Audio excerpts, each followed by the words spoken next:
Hi, I'm Mark. This is my January review for Sagittarius Sun sign and Sagittarius rising.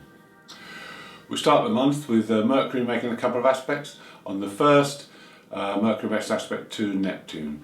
So this is a good day for imagination. It can be a bit of a dreamy day, but it's good if you can fire up your imagination. You can get some great ideas now. Mercury's in your second house of finances, so there could be some great new ideas regarding your finances and what you can do for the future. It's not a good day to make decisions because Neptune can make your head a little bit fuzzy. On the 4th, it's a lot better. You'll be a lot clearer. Mercury conjuncts Pluto in your second house. So now it's a good time for financial planning and to work out ways in which you can budget or earn more money in the future. It's a very intense day mentally, and it's good for communication as well. On the 7th, there's a positive aspect between Jupiter in the 3rd house and Chiron in the 5th.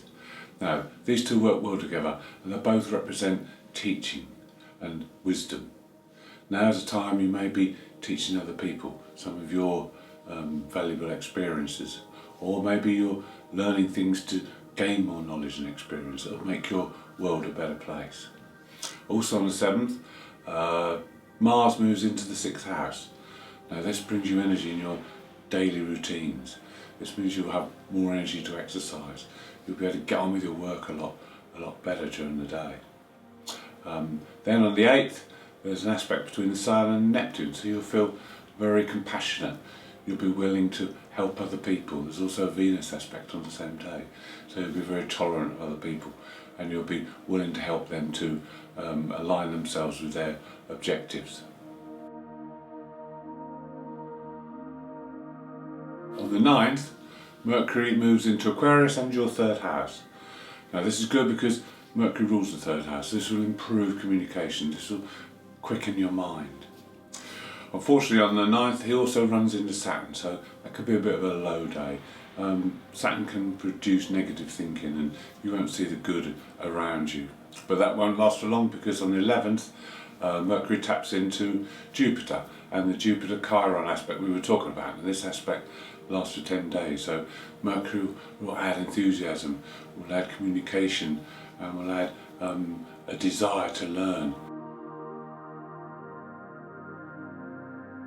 Also on the 11th, there's a difficult run of squares starting. There's going to be 5 squares in total over the next 5 or 6 days.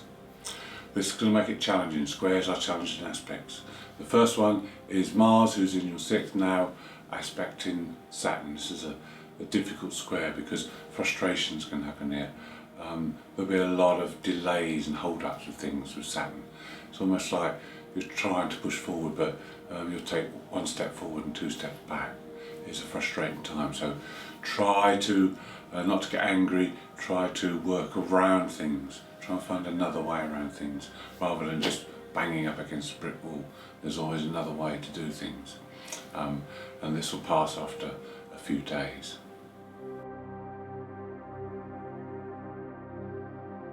While these squares are going on, you need to be particularly vigilant. You need to be very careful and concentrate because accidents can easily happen. You also need to be very thorough and make sure you examine things properly so you don't make mistakes. There are 3 more aspects on the 12th, all squares. First is one from Mercury. Now Mercury will be very active because he's squaring Uranus. Uranus in your 6th house, so there'll be upsets and sudden changes of schedule in your daily routines.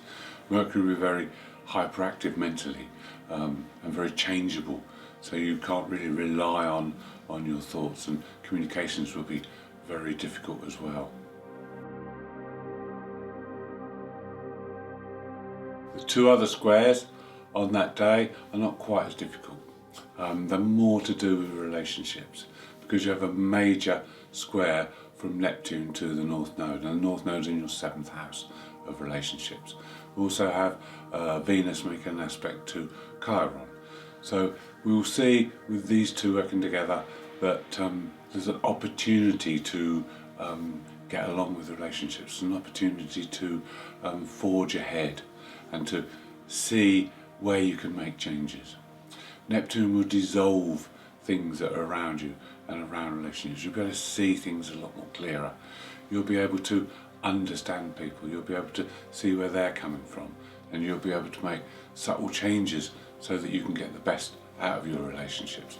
The Neptune aspect lasts until the end of the month, so there's lots of time to work with this. But to start with the Venus aspect, there's a chance to heal some old wounds and to get things back on track, and then Neptune will help you to further those relationships.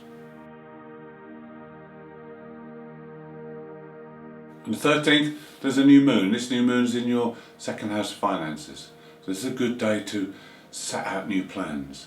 It's a good day to commit and be responsible. This new moon is also conjunct Pluto, so if you throw yourself into whatever you're doing today, you will be successful. You will have great reward from it. New moons are about sowing new seeds for the future so that you can reap the benefit. So put all your effort into this today.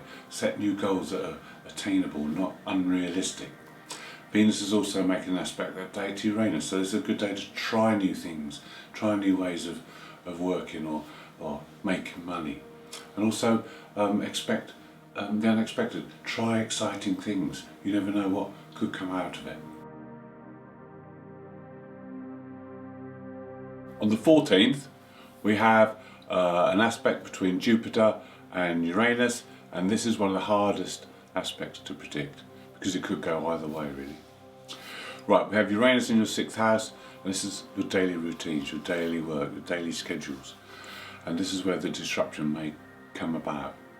If Uranus is just fed up with what's going on, you'll want to break free. You'll want to break free at all costs, and this could bring out destructive behaviour. On the other hand, you have Jupiter in your 3rd house, and Jupiter can bring opportunities for change. It can bring positive side to things. You could have a bolt out of the blue, sudden bolt out of the blue that changes your fortune completely, or brings you some kind of opportunity that will lead you down a new route. The thing is to get the balance between the two, because you need change, you need Uranus to bring that change forward, but you need it to be creative change and not destructive change, because destructive change will destroy your routines and you just won't know where you are and you'll have to rebuild. With Jupiter, you use the opportunities, use and understand and learn with Jupiter, and all will be a lot easier for you. On the 16th, Venus makes a trine aspect to the Black Moon Lilith. Here we have a lot of desire, passion and excitement in this day. This will all pan out in your daily life, so make the most of it. Then on the 19th, there's an aspect again which can cause a lot of disruption if it's not handled well. Mars conjunct Uranus.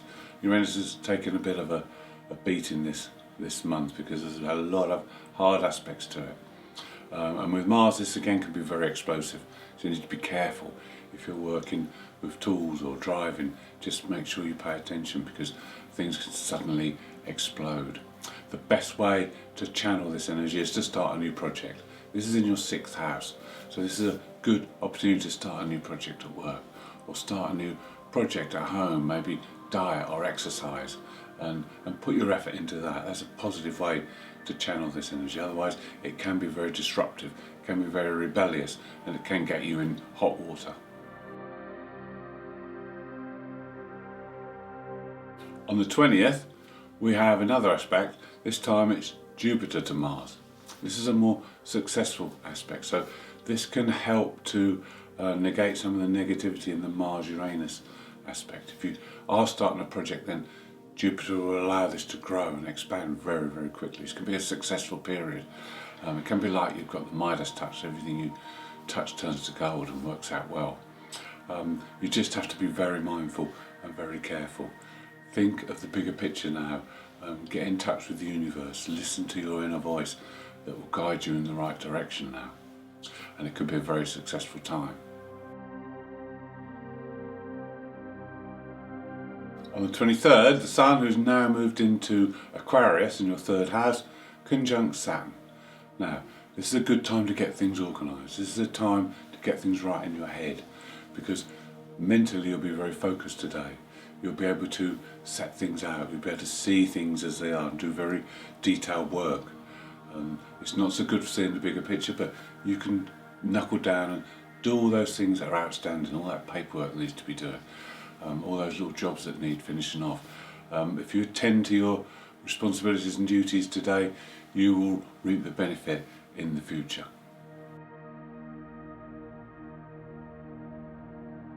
On the 24th, it's a good day to talk with children if you have children.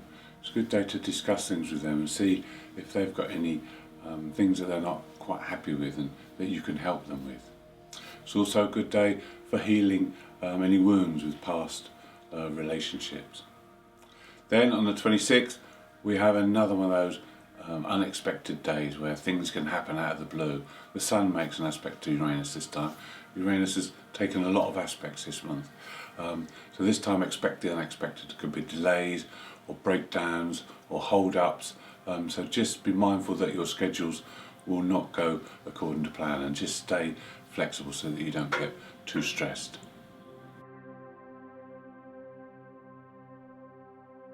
On the 28th, it's a very busy day astrologically. There's several aspects going on, and there's also a full moon. Full moon's in your 9th house in Leo. So you have to look and feel what's in your heart now. It may be a time that you need to take a leap of faith. You have to try something that's different or new. Also, there could be a test for your beliefs at this time. Full moon opposite the Sun is conjunct Jupiter, and this is very good as well, because this is where you want to expand your mind. You want to try new things and be a bit more exciting. So this is all very positive. But we also have difficult aspect on that day as well. We have Mars conjunct the black moon Lilith. Now this is in your 6th house of your daily routine, so there may be something that's been going on a daily basis that's just irritating you and annoying you, and you just have had enough of it. The thing is, try not to act, try not to spoil the positive side of the full moon. Try and delay those feelings for a while, because 2 days later on the 30th, the Sun will shine a light on this aspect, because it will make a square aspect to the Mars, and then you'll be able to see the truth. You'll be able to see the whole truth, and you'll be able to then act accordingly.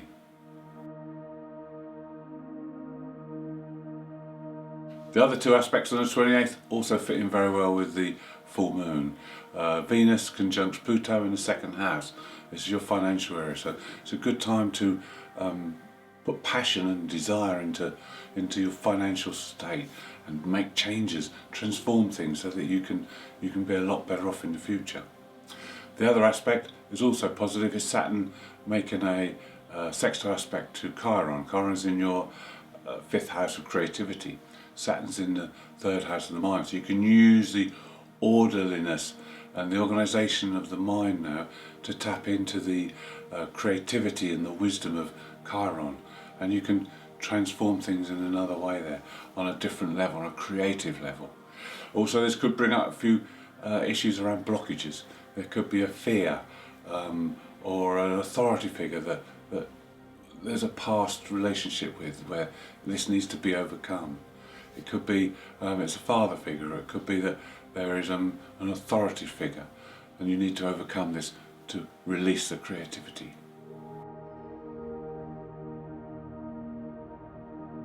Thank you for watching. I hope you've enjoyed the video. If you'd like to see more, please subscribe, and if you'd like to leave me a message, I'd love to hear from you.